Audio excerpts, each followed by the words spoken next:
shu baliqni yeb, kimga yoqmasa, pulini to'lamay chiqib ketaverasiz, pulini men to'lab ketaman. Aka sal yoqmadi-da menga bu. Bo'ldi menga.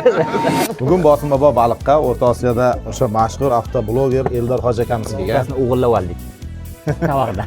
Baliq qanday ekan? Bu ikkinchisi lekin. Ikkinchisi, birinchisi chirib bo'ya olmaysizmi? Chiroyli idishlarda keluvdi. Endi esingizga tushib qoldi-da.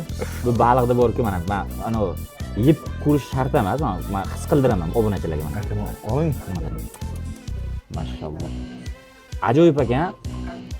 Просто men ta'mini bilish uchun bitta kelish kerak, mazza qilib yeyish kerak. Agar kimga yoqmasa, mana addushi pulini men to'layman. Aka sal yoqmadi-da menga bu. Bo'ldi menga. Chipreksam yetmayapti-da shu.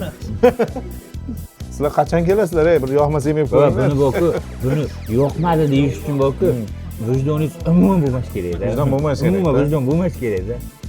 Vijdoni bor odam ayta olmaydi-ku. Ha, ayta olmaydi. Oxirgi marta qachon mana shunaqa bir qarsildoq baliq yedilar? Bir keling-da.